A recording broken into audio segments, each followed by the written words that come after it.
अस्सलाम वालेकुम शागिर्द साथियों अक्सर काफ़ी ॿारनि खे को सबक या को चैप्टर यादि न थींदो आहे।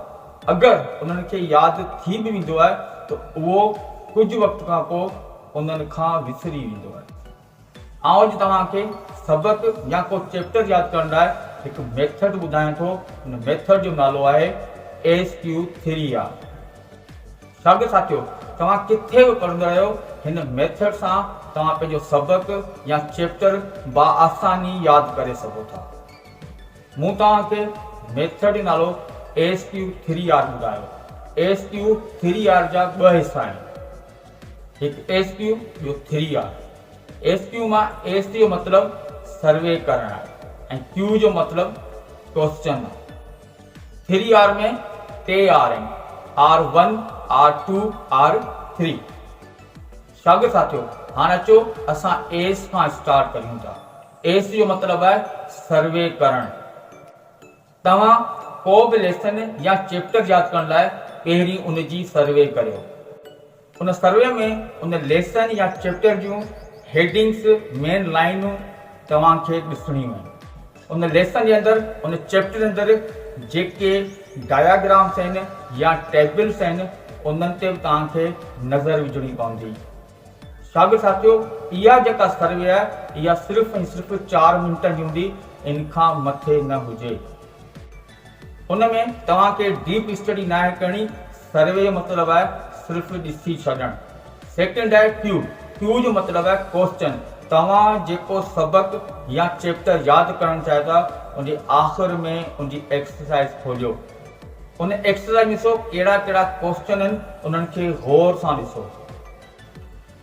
तव्हां उहो लेसन या चैप्टर कोन पढ़ियो आहे, तव्हांखे उन्हनि जा जवाब कोन था अचनि, पर जॾहिं तव्हां उहे क्वेश्चन ॾिसंदा त तव्हांखे ख़बर पवंदी त हिन लेसन या चैप्टर में कहिड़ा कहिड़ा टॉपिक इम्पोर्टेंट आहिनि।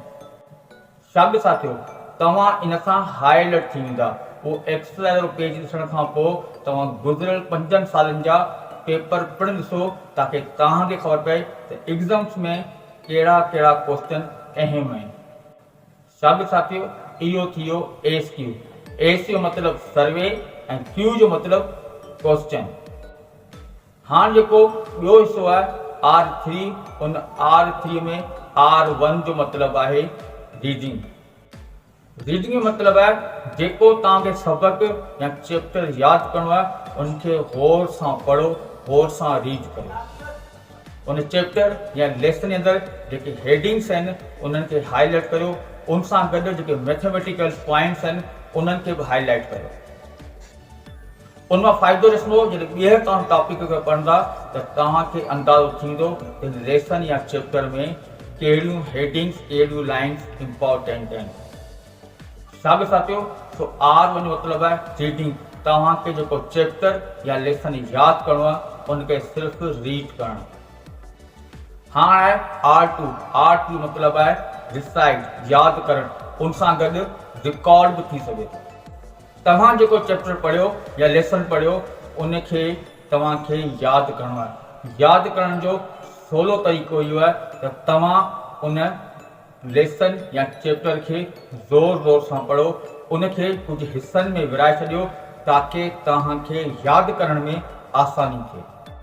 डिसाइड करण खां पोइ तव्हांखे उहो चैप्टर या लेसन रिकॉर्ड करिणो आहे। रिकॉर्ड करण लाइ तव्हांखे उन चैप्टर या लेसन जा शॉर्ट नोट्स ठाहिणा पवंदा। जॾहिं त उन लेसन या चैप्टर खे तव्हांखे बार बार लिखणो पवंदो। उन लिखण मां तव्हांखे फ़ाइदो ई ॾिसंदो। हिकु त तव्हांजी राइटिंग भली थींदी, ॿियो नंबर तव्हांजी राइटिंग जी स्पीड वधी वेंदी। R2 जो मतिलबु इहो थियो त जेको चैप्टर या लेसन तव्हां रीड कयो उनखे यादि करिणो आहे ऐं रिकॉर्ड करिणो आहे। शागिर्द साथियों उन खां पोइ आहे R3 जो मतिलबु आहे रिवाइज़। शागिर्द साथियों तव्हां जेको चैप्टर या लेसन यादि कयो लिखियो उनखे रिवाइज़ करियो। रिवाइज़ घटि में घटि 24 कलाकनि जे अंदरि करियो। शागिर्द साथियों जॾहिं तव्हां उन टॉपिक या लेसन खे यादि कंदा त तव्हांखे पहिरीं यादि करण में काफ़ी वक़्तु लॻंदो, पर जॾहिं तव्हां उन टॉपिक या लेसन खे रिवाइज़ कंदा त तव्हां 2 या 3 मिंटनि में उन टॉपिक खे यादि करे ईंदा। ईअं करण सां उहो लेसन टॉपिक या चैप्टर तव्हांखे काफ़ी टाइम ताईं यादि रहंदो। शागिर्द साथियो, माहिरी जो चवणु आहे तव्हां कंहिं बि टॉपिक या लेसन खे 24 कलाक जे अंदरि रिवाइज़ कंदा त उहो टॉपिक या लेसन तव्हांखे काफ़ी टाइम ताईं यादि रहंदो।